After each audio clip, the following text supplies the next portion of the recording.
मोहदोडे, मोहाच्या फळांची भाजी. आत्ताच मिळते. पाऊस येण्याची चाऊल म्हणजे फळं मिळतात. ह्याची फुलं पण असतात. फुलांपासून गुलकंद बनवला जातो, सरबते बनवतात, बरंच काही काही बनवतात. गोड असतात फुलं, खायला एकदम मधासारखी. त्याच्यानंतर ही फळांची भाजी आणि फळांची जी बिये आहेत ह्याच्या आतमधली, त्याचं तेल काढलं जातं आणि आदिवासी गावाकडे त्याचं तेल ते वर्षभर खातात. जंगलामध्ये उगवणारं अगदी घनदाट सावली देणारं झाड असतं आणि त्याचे फायदे खूप आहेत. म्हणजे फळं, बिया, फुलं, अगदी त्याच्या पानापासून पत्रावळीसुद्धा बनवली जाते. आता या कडकवाल्या बिया मार्केटमध्ये कातकरी बायका घेऊन बसतात आणि स्वस्त विकतात. घेऊन या अशावेळी. बार्गेनिंग करू नका. औषधी आहे आणि ह्याच सीझनला फक्त मिळते. बियांची वरची स्किन काढून घ्यायची, बटाट्याची काढतो तशी. मधली बी काढायची आणि हव्या त्या आकारात ती चिरून घ्यायची. ही भाजी ज्या गावरान भाज्या असतात ना, त्या थोड्याशा बनवायला आहे ना, बिनखताच्या ज्या, त्या थोड्याशा कडवट तुरट वगैरे चव असते त्याची. रानात उगवलेल्या असतात त्या, त्यामुळे त्या बनवताना काळजीपूर्वक बनवाव्या लागतात. म्हणजे उकळून घेऊन त्याचा तो रस आहे तो काढून टाकायचा. म्हणजे त्याचा कडूपणा, तुरटपणा किंवा विषारी काही गुणधर्म असतील तर ते निघून जातात. ह्याच्यात तसे विषारी गुणधर्म काहीच नाहीत. औषधी आहे ही भाजी. पोटासाठी चांगली आहे, थंड आहे आणि फायबरने भरपूर आहे. विटॅमिन्स आहेत भरपूर.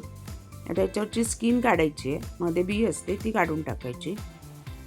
आदिवासी लोकांचं तेल आदिवासी म्हणजे गावाकडे, आदिवासीच असं नाही, म्हणजे जिथे भरपूर मिळतात तिथे ते लोक तेल वगैरे मोहाच्या फळांचं बनवतात.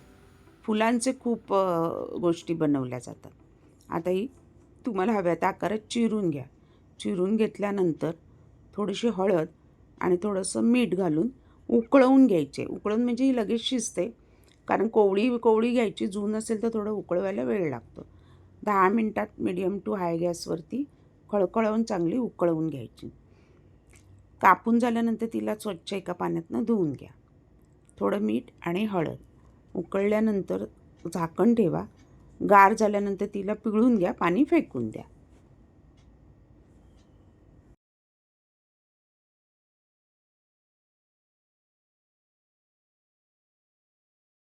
दहा मिनटात आपली छान उकळली आहे. हाताने दाबून बघा. आता ही काढून घ्यायची. आणि ह्याचे वेगवेगळे प्रकार आहेत. चणे घालून बनवतात, कोलंबी घालून बनवतात, सुकी मच्छी घालून बनवतात, कांदा टमॅटोत परततात, वाटण घालून बनवतात. खूप वेगवेगळे प्रकार आहे. गावच्या ठिकाणी चण्याची डाळ घालून बनवतात. आपण आज सिंपल मालवणी पद्धतीची बनवते.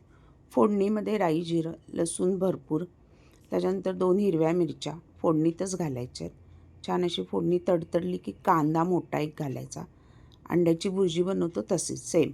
त्याच्यानंतर त्याच्यात थोडीशी कोथिंबीर घालायची, मीठ घालायचं आहे आणि छान गुलाबी रंगावरती परतून घ्यायचं आहे.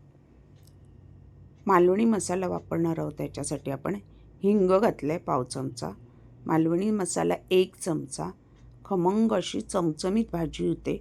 चपातीवर, भाकरीवर अप्रतिम लागते. कोथिंबीर फोडणीत घातलं का कोथिंबीरीचा अरोमा छान येतो.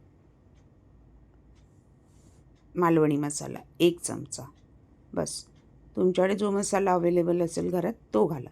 थोडासा गरम मसाला किंचित घातला ना तर स्वाद चांगला येतो.